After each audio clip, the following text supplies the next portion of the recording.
بسم الله الرحمن الرحيم اللهم صل على سيدنا محمد وعلى آل سيدنا محمد وبارك وسلم.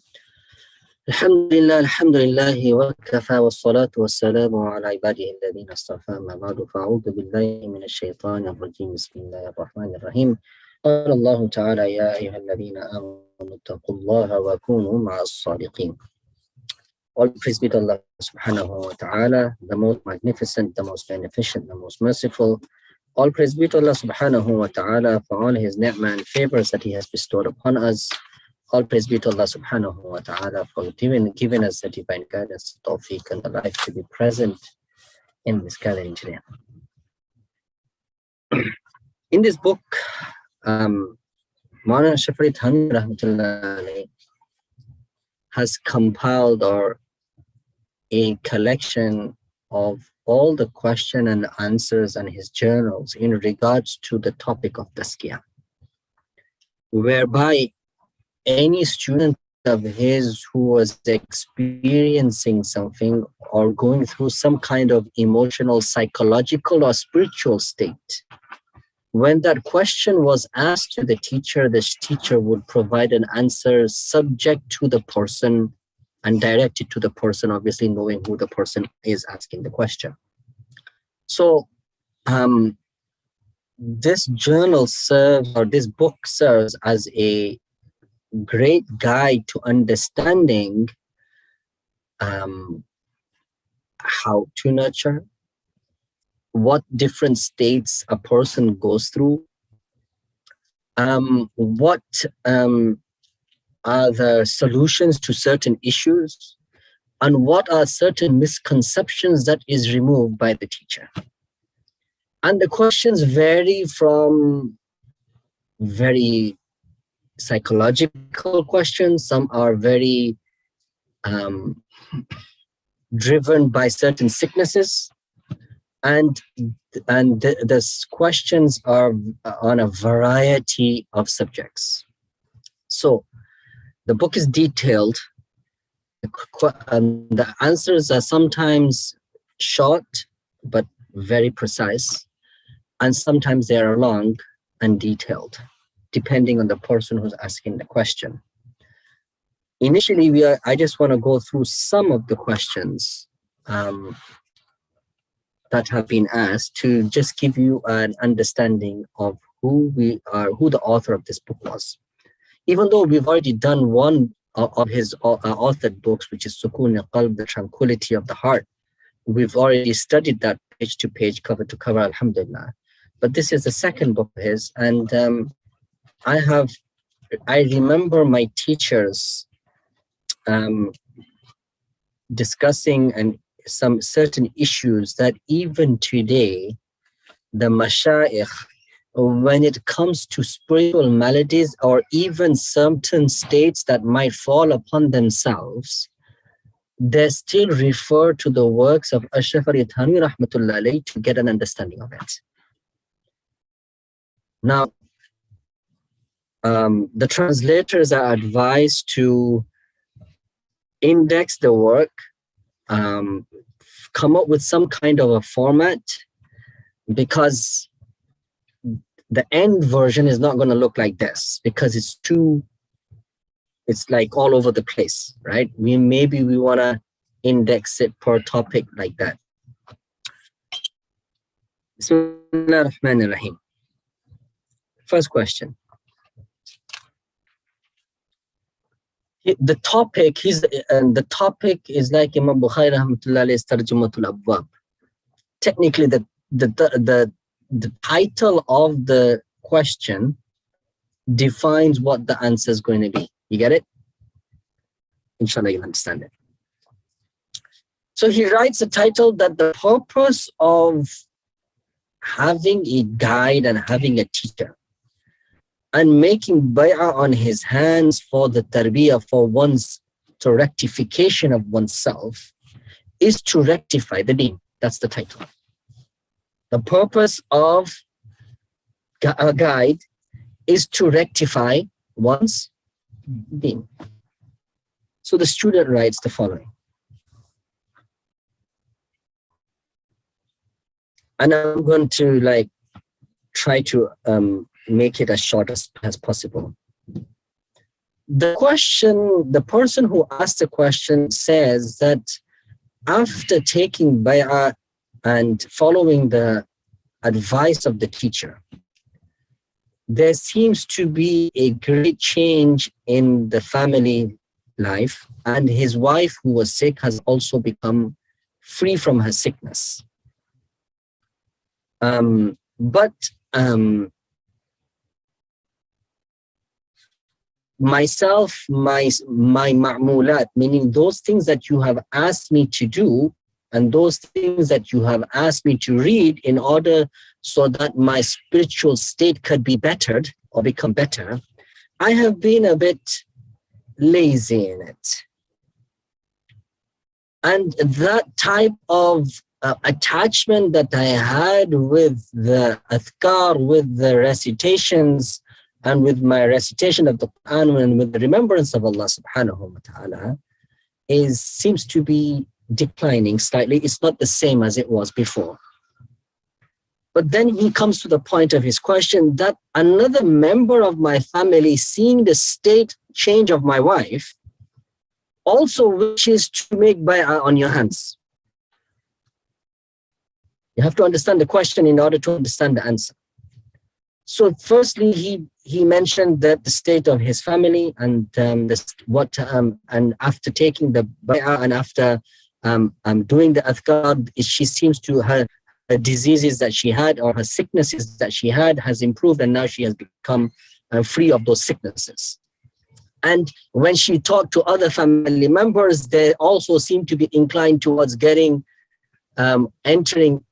also taking on these adhkar so that they can also benefit from it. Hazrat replies, Sheikh replies, I am extremely pleased by your statement that the family has been freed from sickness. That your health, that you being in health, please me. May Allah subhanahu wa ta'ala give you barakah. And Allah always keep you in his guardianship. But the other family members, after seeing your family become free of sickness, suddenly wanting to also enter into the silsila or enter into and also take bay'ah, it seems that they have not understood the purpose of it. It seems that they have not understood the purpose of it. It goes to become free from sickness. There is no kamal in it. There is no actual kamal in that. Or nor does it have any connection with the internal. And there is no proof that actually becoming bay'ah had anything to do with her becoming free from her sickness. Entering, and there is no proof like that. The purpose of bay'ah is to rectify the deen. The purpose of entering into the silsila is to rectify the deen. The purpose of having a guide is to rectify the matters of one's deen. So kindly inform them and make them aware of the purpose of having a guide and a sheikh. And then let's see if they still have the same zeal in taking a guide. That was Sheikh's answer. What did we learn from there? Abdul Rahman.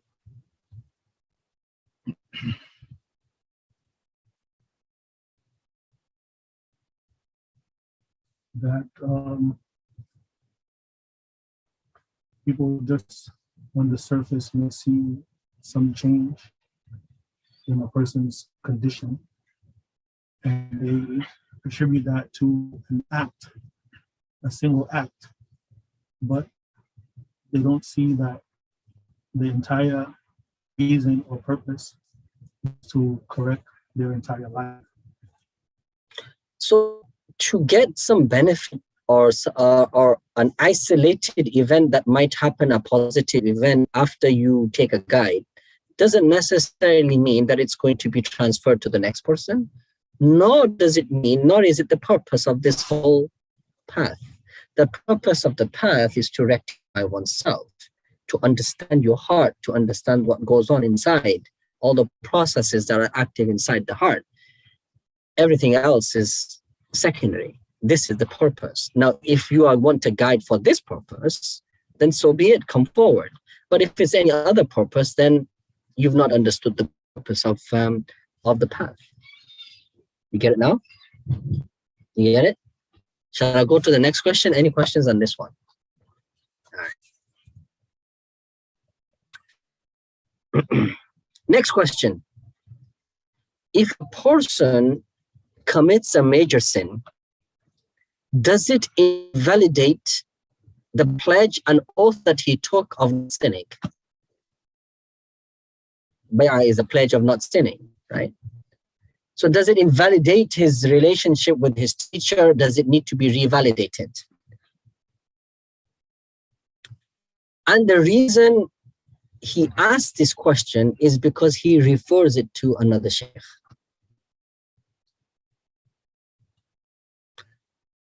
He goes, the person in question is, Sheikh, I seem to be drowning in sin.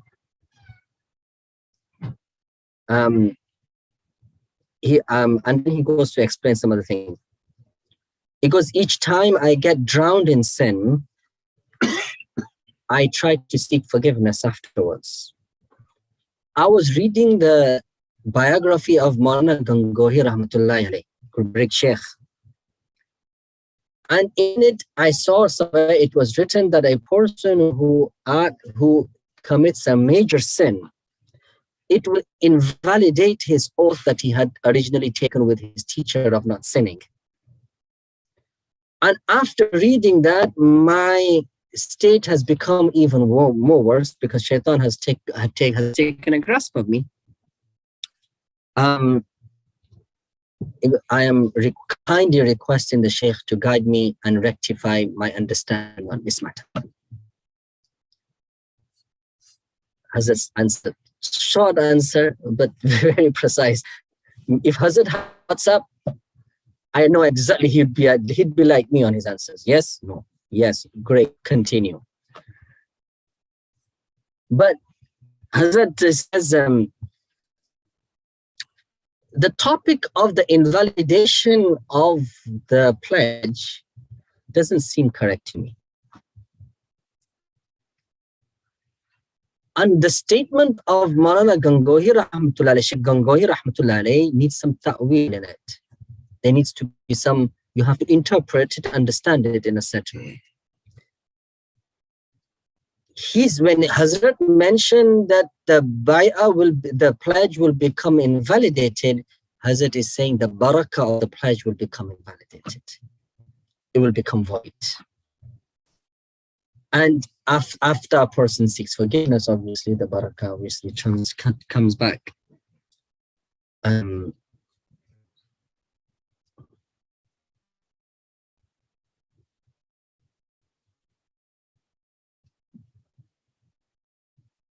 Anyway, as it says, continue doing what you are supposed to do, and inshallah, everything will become fine.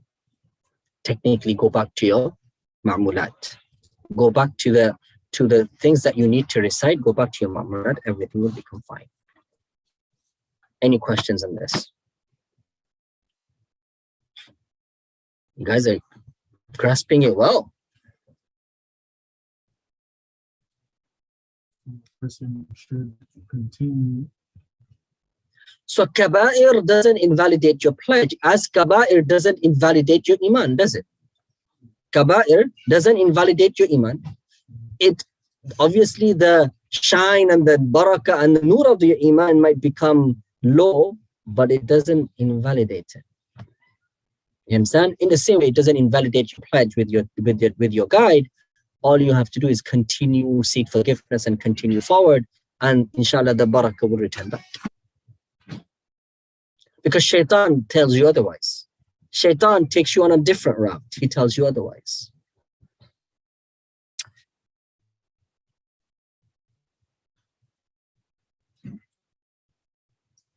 Question from the student. Because majority of the time, I feel that I should disclose whatever I have in my heart to you. But then at the same time, I have this other thought that why should I disclose the ills of my heart to and before my teacher? So I feel shy to present it before you. Hazrat's answer. You should definitely disclose, full stop. You should definitely disclose, full stop. Enter, go. So technically, we learn from here that obviously he's not alim al-ghaib. If you are going through a certain trouble or certain, he's not going to know until you don't disclose it. If you have some issue, he doesn't know it. You have to disclose it for him to understand it, right? Even if he perceives something from you, that guy looks sad, but that's all he can perceive. But then a normal person could have perceived that anyway, right? Your wife could have perceived that, right? You don't look so well today. She noticed this small little change on your face, right? Is that right? See? You should make bay'ah with her. She knows your internal better than you. She just looks at your face and tells you what's in your heart.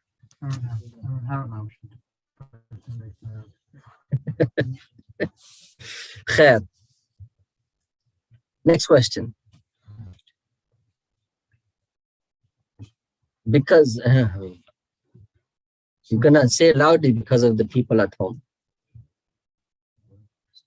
Bismillah. The question, it seems to me like that's a two-part question. Mm-hmm. And tell me if I'm wrong, but I thought you said that when he asked Sheikh, he said to him, should I or should I? I'm feeling I'm leaning towards not disclosing because of he gave a reason why. Mm-hmm. What was the reason? Because I feel shy. Okay, good. Because he felt shy. So that is not a good reason. And inshallah, as we're going through some of the questions, you'll come to this realization why. And I'm thinking that maybe we should go some questions and then some other stuff, and maybe we should come back to a question and then go back to. Let's see how it goes.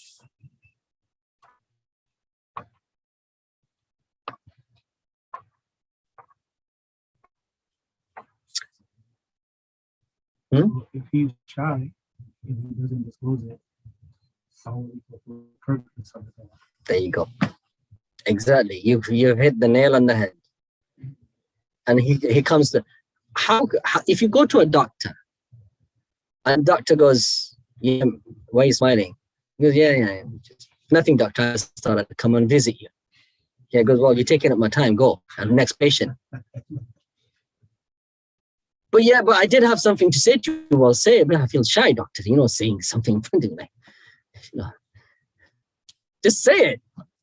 Right? So like in the same way that we are not, we don't shy away from disclosing why you're visiting the doctor. In the same way, we shouldn't feel shy in disclosing what you're going through in your heart. I feel sad nowadays. That's the state of the heart. That's what I've come to see you. Right? Something like that. Question. How to attain a distaste for sin? How to attain distaste for sin? Because it's been a while now, my state has become quite bad.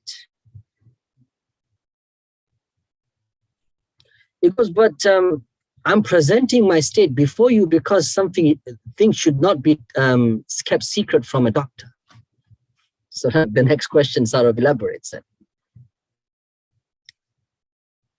I had my schedule set. I used to do adhkar at a certain time. I used to do certain things at a certain time. But over time, I've become lazy in fulfilling it, and I've left my schedule of adhkar and recitation of the Quran, etc., etc. And as I started leaving my ma'moon, I started becoming inclined towards sin. Inclination towards sin increased. And those things that I actually detested are not as detested in my sight as before. Sheikh, please make dua for me.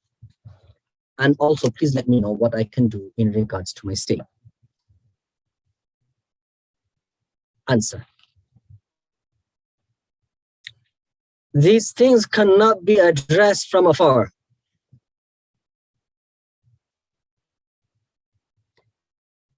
Come in and come and stay with me for a while.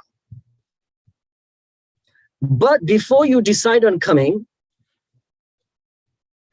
please reach out and fix a time prior to your arrival. Full stop, send. What does Sheikh try to say? What did Sheikh say to him? Sheikh said to him that in order for you to come out of that state that you are currently facing, you need to come out of that environment that you're in and come into the environment of the masjid. And stay with me a couple of days so I can see myself to see what the state is. And technically, Hazrat is saying that a few days in the company of somebody who can nurture you is more beneficial than this thing. What you're asking cannot be addressed from afar. Why? The mashayikh in the olden days used to have what? Khanqah, where students from afar used to come and stay in the company. And then after a while, then they would go back to the localities. And then after a while, they would come back again. And whenever they got a chance, and they would go back again. So that like a COVID-19 vaccination technically only works for how long? 6 months. And then you need a booster shot. So, but you still need the first inoculation in order to get the booster, right? So you don't get the booster unless you've not been inoculated on the first dose. So you get your first dose, your second dose, and you get your boosters every now and then. So this is what happens. You go to a teacher, you go to a guide, you get your first dose, a strong one, and then the second one, and they probably knock you out. But sometimes it doesn't knock you out. And then eventually you go frequently to get your booster shots. There you go. That's what khanqa is. You understood it now? All right? We have to have a khanqa, by the way. We don't have one yet. Inshallah, we will. Haji? Sure, sure. His question was that even though he's doing afkar and no, he's stopped doing it now. Oh, he stopped. He had a routine, but the routine slipped. He fell out of routine. He was going well, and then he fell off the routine. Oh, okay. I thought he was doing afkar and he was. No, he fell off the routine. And also remember something very important. Hazrat technically knows, the Sheikh knows the student here, right? So sometimes two students can come with the same problem with two different solutions, all right? Two sick people going to the doctor for the same problem with two different medicine coming out. So it depends on the temperament of the student too. Go on. If a person achieves afkar and they're supposed to protect it from shayateen and wasawis and all that, but is it possible that someone does these things and then they get more attacked because they're shayateen? Coming. It's going to come. Yeah. One of the good, that's why this collection of question and answers, they're gold dust. In my opinion, if we get through 1,600, 1,700 pages of this and everything is in there of yours, it actually registers. And maybe we should just give you a certificate of doctors of the human heart. It's case studies, right? These are case studies. These are actual case studies of human beings presenting their issues to their teachers and whatever they've been. It's case study. So we're studying cases here.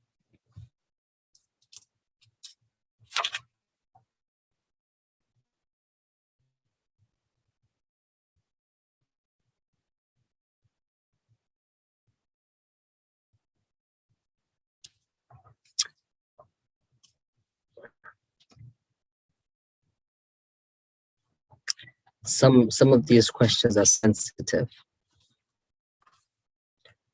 Sheikh, it's been 3 days now, and my heart is completely free from any type of doubt. And it seems very tranquil, and all the doubts suddenly have disappeared.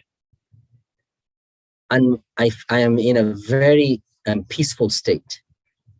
Sheikh, this is a sign of takmeel.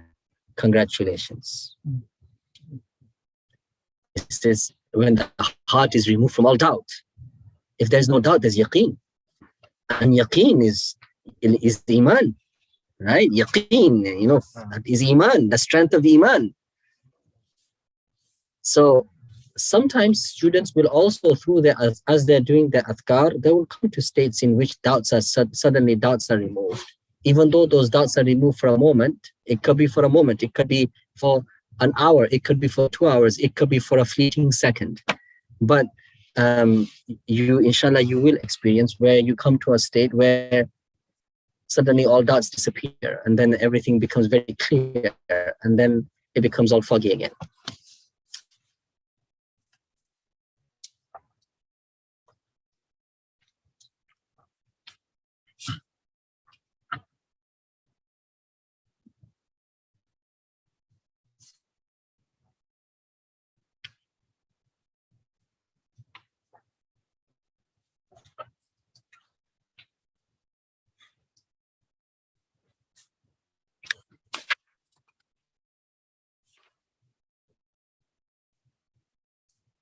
Oh, there's a very good one. It's been a long time, question. It's been a long time, but I have had this desire in my heart that I present myself in your service and I rectify myself. But it seems that Allah subhanahu wa ta'ala has not given the tawfiq yet to me. Allah has not ordered it for me yet. And being busy in the family life and be busy with earning, etc., many things have become an impediment of me reaching or me getting myself to you. And another reason I'm writing and extending this letter to you, sometimes people come to me and they want to take bay'ah on my hands, and they want to have a relationship with me. And through me, they want to enter into the silsila, into the line of teachers. They want me to become their guide. But usually when they come to me, I always tell them to I indicate them to you. But in answer, they say to me that we don't have the ability to travel in such far distances and get to the sheikh. And that's why they don't seem to take place, and they don't want to enter, and they don't make this oath, and they don't make this bay'ah with you. But it might be easier for us that if somehow there was a way for us to enter into the silsila through you, it would be an easier step for us. It could be an easier pill for us to swallow. Do you understand the question?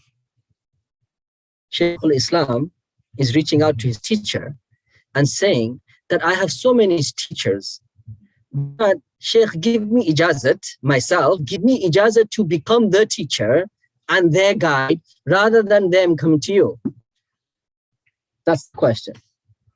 You get it now? Can you relate to it? Yeah. Khair.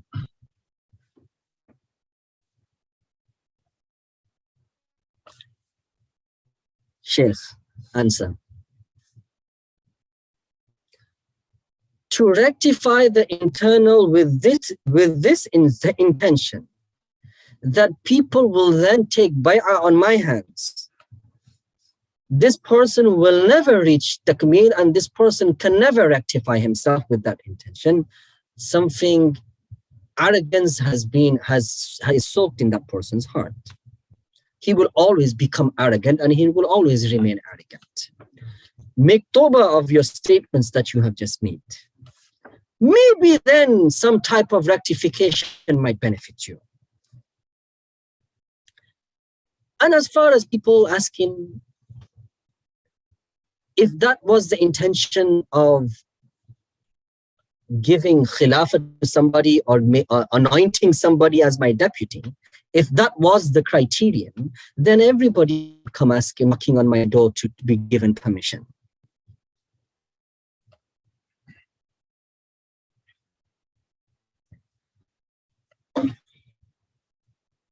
And those diseases in which the person was supposed to safeguard himself will automatically, by his intention not being pure, will automatically drown himself in these diseases. If somebody is going to be worthy of this, then the first condition to be worthy of this position is that a person should think that he is not worthy of it. As far as permission is concerned, it will never happen, as it writes. As far as ijazat is concerned, there is no room. He says, koi gunjaish hi nahi hai. That means there's no room for it. Create some sincerity within your heart. Full stop, sent.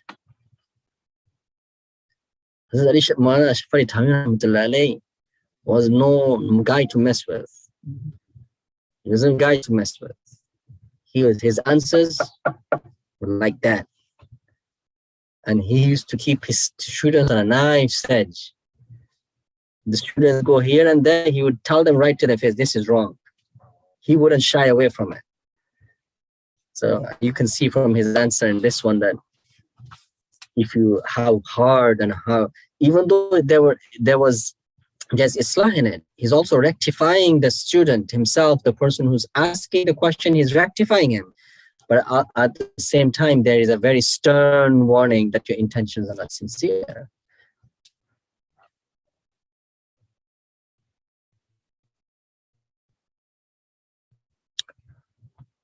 Question.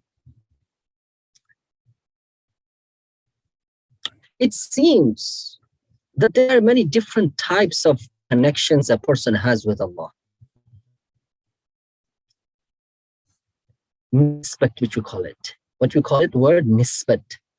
The word nasab. Like it's like if I say that you are a Washingtonian because you live in Washington, right? So that means your nisbat, I'm connecting your connection.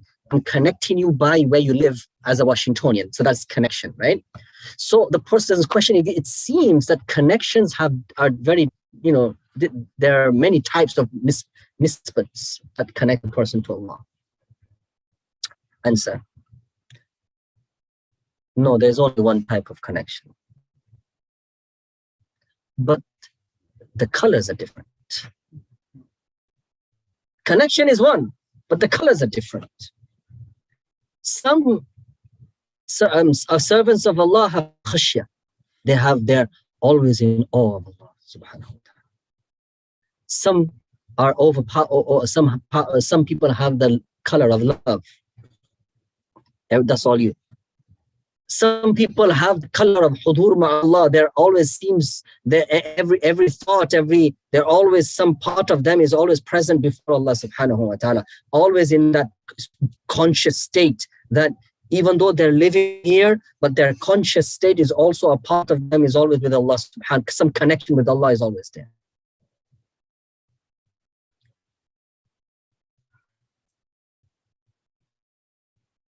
And each person's state becomes apparent according to each student's ability. What did you understand from that? Take a crack at it. Go on, Kazim, take a crack at it. I think there's different ways to reach Allah subhanahu wa ta'ala, and oftentimes it's based on your personality. But the goal is Allah subhanahu wa ta'ala. Some people who may be inclined, they might be more like on the cautious, so they'll be more fearful of Allah. Okay. And others are. You're going away now. Oh. You were going right, and now you're going away. Yes, Sajid. Student has to make his effort. What else? Yes, Hassan, what do you think?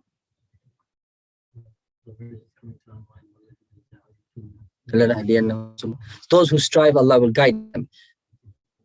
But the question, guys, is sort of nisbat and alwan. It's like, Sahib, you know an answer? No problem. Shaykh al-Islam, enlighten us.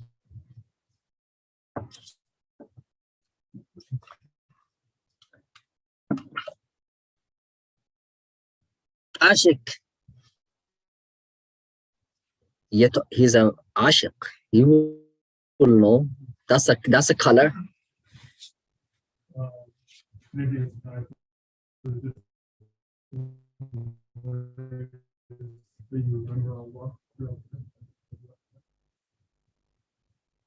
Could want to crack at it? I don't think I fully understand the question or listening to everyone. Yeah, don't be put up. All the answers have taken you away from the actual question. So I'm going to go back to the question. The question goes, there seems to be many types of connections, nisbat connections with Allah. Because no, connections is different. One second. The way it manifests is in different ways. For example, I think that there's maybe benefit in that Allah subhanahu wa ta'ala chooses, because one person may have this type of inclination. So he chooses that individual and bases that connection to do this good, creates service and benefit. Correct. What his Shaykh is trying to say, the connection with Allah is one. But the way it manifests, that connection manifests with each servant is different. And this is where what the guy next to you has is your own connection with Allah. You don't need to be envious of this guy. What you have to identify what you have in order to fully benefit from it. Did you understand that? For example, Hazrat gives an example. One person might be, you look like this guy is in awe of Allah all the time, and you are in awe of him. You don't need to be in awe of him. And this guy is always talking about the love of Allah. You look at some books of you pick up some books of you pick up Rumi's books, right? And wow, this guy used to love Allah. That's what you can come up with, because that was a manifestation of the connection he had with Allah. And then you look at another person, you're talking to him, but the guy is somewhere else. You're talking to him, but he's always interpreting it with, oh no, I can't do that. Allah's watching. Like, he has this connection with Allah, that he's always in this conscious state of Allah's presence, right? And then each qualities, each temperaments, each attributes that each one of us has, that is highlighted by Allah and which is utilized for the deen. Now tell me, can everybody become the president? You need a certain temperament. Well, forget. Wrong example. Wrong example. Of course you can become the president. Wrong example. Those of you who have had multiple teachers in your life, put your hand up. Multiple teachers in your life. All right. I want you to give a true assessment. Were all your teachers the same, with the same temperament, All, or did every single teacher teach you something unique that the other could not? The other did was it's just different. Tell me. I want to hear your words. No, I want you to verbalize it. Because when your student, Brother Isa, asks you, you'll be saying, oh, let me go back to teacher's YouTube video on that day, on the such and such a day. Yes. The answer is yes. Don't be like Hazrat Sheikh. You're not Ashraf Ali Thanwi Rahmatullah alayhi that you can say yes and send yet. You're not there yet. Give me an example. Give me an example. So that I understand that you've understood. You want to give an example? No? Give me an example. Sajid, you give me an example. Yeah, just try to get me. I'm going to try to catch you. Whatever you say, I have a net stretched out. I'm going to try to catch it. So, to get this, is not everyone can, it's not only person can teach. So sometimes Allah sends something to teach you. It's like the Quran, in the Quran, Allah sent it to teach him how to put his. So most of the time, you get some knowledge or some teaching from the life, but you don't have a specific thing to teach. But sure. Everything in your life they teach you. If you're aware, every small things in your life will teach you. Absolutely. Let's go back to the question. Now that you finished your bayan, it's the first time I met this brother by the way today. But he knows me. But we're live at the moment later. But khair, look, you have the same teacher teaching you the same two hadith. And both teachers will teach it to you. They'll bring something else to it. Both teachers will bring something new, something to the table that the other teacher doesn't bring. It's not because of lack of knowledge. It's just because this is how the manifestation of knowledge is with them from Allah subhanahu wa ta'ala.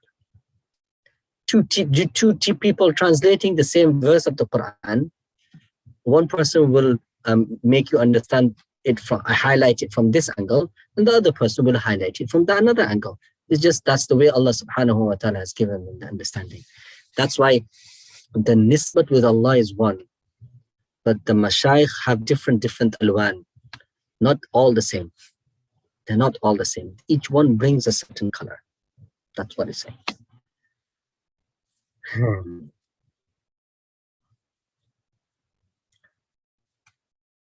I don't know if I should go with the next question. Shall I go to the next question? Are you enjoying this, or do you think that this is? Yeah, okay. You're really enjoying it? Yeah. I don't want you to enjoy it like that. Yeah. No. I want you to enjoy it in another way. I want you to tell me at the end of this lesson that my grand student, what temperament that you have, or what you think you have, or what have you understood? What have you benefited from today's lecture? Okay. And or you can just tell me what your contribution into life is going to be, and that will answer everything. It's a work in progress. Actually, these questions are all the questions that usually a Salik has, but he just doesn't have the guts to ask his teacher. Or nowadays, do we even know how to answer these questions? This is an education for us and also an education for you. Yes. When I hear the questions, I think about it for myself, because I feel like I've been in some situations that the student has been in, so I look at myself like, oh, that some of the stuff is absolutely. That's how it's supposed to be. Okay. That's each person should be reflecting of how his connection is. Can nisbat be ever taken away? That's the question. Shall we proceed? Question.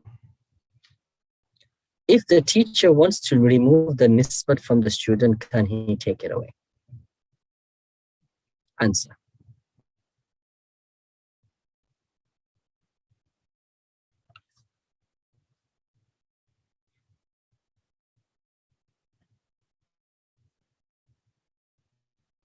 The actual connection that the servant has with Allah, which he has with hudur ma Allah, that he has with Allah subhanahu wa ta'ala, cannot be taken away by anybody. Yes. But if a person engages in disobedience and ma'siyah and sin, if that connection somehow disintegrates due to his sin, that's a different question. But can it be taken away from him? No. Can it disintegrate due to sin? Yes. Maybe. But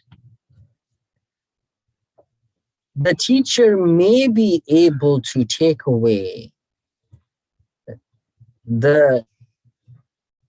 a drive that a person has towards a certain act or towards a certain sin, or the inclination that a person has towards something. For those, not every person, for those who have actually trained in the arts to be able to do that. For example, if a person is feeling fresh and suddenly the freshness goes away from him, he feels lethargic.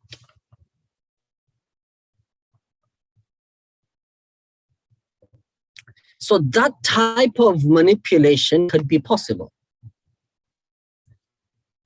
But having said that, if a person continues his adhkar, everything that could have been possibly been taken away will come back. Stop. Send.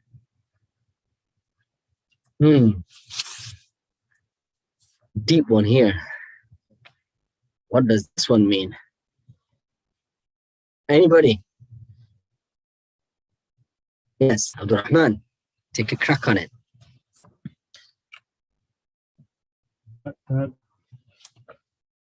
Even though from the point of view of maybe a teacher doesn't purposely intend to try to take that inspiration from someone, but by his actions or her actions, then it may make a person faith change.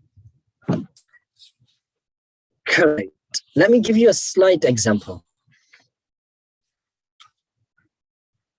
A person plays basketball every day. Every day he's on his ball. It takes certain drive to play basketball every day. It's not as a profession, it's just playing basketball every day. And it's not just for exercise, it's for it's over exertion towards one, an inclination towards one thing. Your teacher might see that, and he might just take the edge of that and divert it toward redivert the flow somewhere else. That's all. That doesn't mean that, and then Sheikh also makes mention that is if the teacher has been trained in doing that. Now that could be also verbally done. Like for example, a person who's inclined towards something, you can mention the negatives to, or you can say that you could be doing something better with your time, etc., etc., etc. And then a person saying, yeah, man, I should be doing something better with my time rather than playing basketball every day. Maybe I should go and work. Maybe I should dedicate myself to an occupation, towards an employment, etc., like that. And rather than waste time.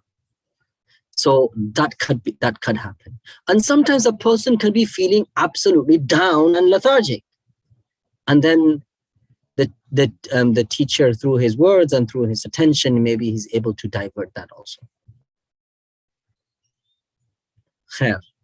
Any questions? Yes, Sajid. The question was it nisbat to Allah or nisbat just in general? Nisbat to Allah. And actually, nisbat. When a person gets ijazat, he also gets nisbat too, right? You get it? You can ask me offline, inshallah. Okay. Any questions before I go on offline? We do some muraqabah. And then we'll log off. And then we have a small question and answer session. And then we'll do muraqabah again. Questions? Muraqabah. What is muraqabah? Okay. Raqaba yuraqibu muraqabatan. The word raqib is given to a security guard. When a hen sits on her eggs, she is raqib. She is watching over her eggs so that no other animal can harm those eggs, and she's making sure that they remain warm. That's also making sure that she's protecting her eggs. When a person is actually focusing on his heart, because we've lost training on how to focus on Allah, our hearts are inundated with the dunya. And let's give me some. Now, from the time you wake up in the morning till the time you go to sleep at night, how much dunya? What's the intake of dunya? How much dunya are we in? What's the intake? How much intake do we get of the dunya? Tell me, give me a 90%, 95%. And what's made it worse? You tell me. What's made it really worse in the last couple of years? Well, television was the last couple of 50 years ago. Social media, our phones, right? So our intake, the mass intake is where is that all that information going, by the way? It's going into your heart. So the heart is not in a state of tranquility and peace. The heart is always thinking, and always there's all these thoughts and emotions being built up in the heart. In order for the heart to be focused with Allah and to be engrossed in worship and to feel tranquility in worship and to feel that peace and love for Allah, it needs some kind of peace. So muraqabah is to safeguard your heart from any internet traffic. It's a firewall. You are temporarily placing a firewall around your heart. See, these modern terminologies, they just make perfectly sense, right? So we can easily, you are temporarily putting an invisible firewall, as you do on your computer, around your heart, so that nothing besides Allah penetrates it. No virus can penetrate it for that moment. Whereby the hadith of the Prophet ﷺ says this: "Ash-shaytanu jasimun ala qalbi ibn Adam." That shaitan is ready in its ready position. You know what type of position? We know when a person is about to start a race and you say, "On your marks, get set." He's in the get set position at all times on your heart. The moment the human being becomes heedless of Allah, he stops thinking of Allah, he poisons the heart. Now tell me, how much poison are we receiving per day? How many times is our heart heedless of Allah? Tell me the truth. Most of the time. So that means our heart is on top of social media, on top of our phones, on top of the TV, on top of everything. Our heart is constantly bombarded by shaitan. Do this, do this, do this, do this, do this, now do this, now that you've done that, do this, do this. You understand? Constant. Muraqabah puts a stop to everything. For that moment. For that moment, for those couple of moments, for that 5 seconds, or for that 5 minutes, or for that half an hour, your heart is the bombardment and the waswasa of shaitan to penetrate. Those penetrations stop. Whereas the hadith of the Prophet ﷺ says this, the moment a person remembers Allah, shaitan is unable to penetrate the heart. Now, in order for that state to become longer and more focused, we have to sit and train our hearts back to the remembrance of Allah. Once it goes back to the remembrance of Allah, then you can go further from there. Now, understand what muraqabah is? I've never explained it that way before. But now Abdul Rahman asked the question and Allah subhanahu wa ta'ala put a different angle in my heart. Any questions? Now you understand how to do muraqabah. You said, what is muraqabah? Now I'm going to say how to do muraqabah. In order for me to teach you how, I'm not going to verbally teach you. I want to put you in the state of, okay. Assist me by closing your eyes. Why close your eyes? The reason I'm asking you to close your eyes is a camera. It's drawing in information from around you. I need that to stop also for now. I need all intake of information to stop completely.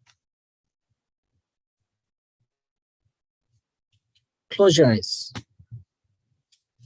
Relax. Breathe through your nose.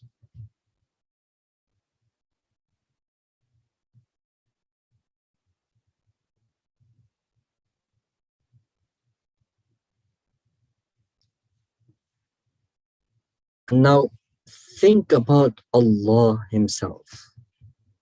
Imagine Allah, that your heart, Allah subhanahu wa ta'ala says in the Quran, وَاذْكُرْ إِسْمَ رَبِّكَ, remember the name of your Lord. So what I want you to do is focus the mind to the heart, and the heart, focus that with the mind onto your heart, that your heart is saying, Allah, Allah, Allah.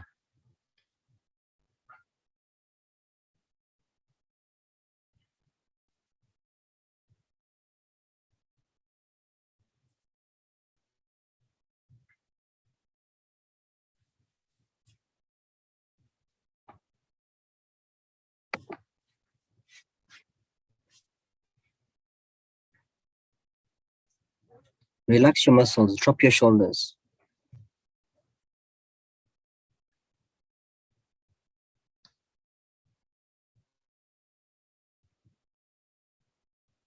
Stop the frown, don't frown. Relax your forehead muscles also.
لا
إله إلا الله محمد رسول الله صلى الله عليه وسلم.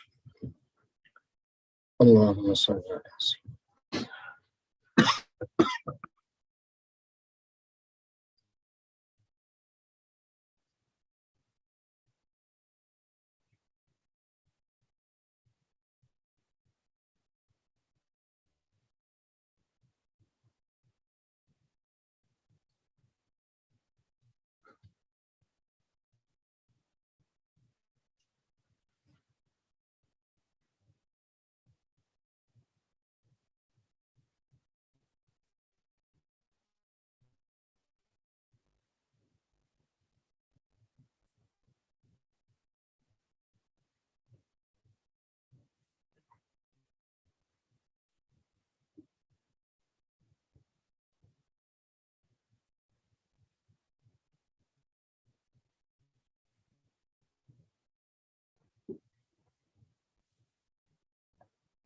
برحمتك يا أرحم الراحمين.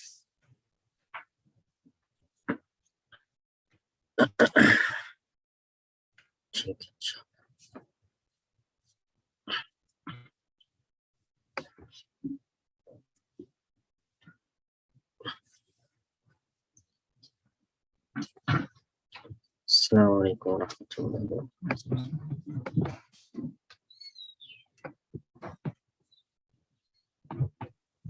وعليكم السلام.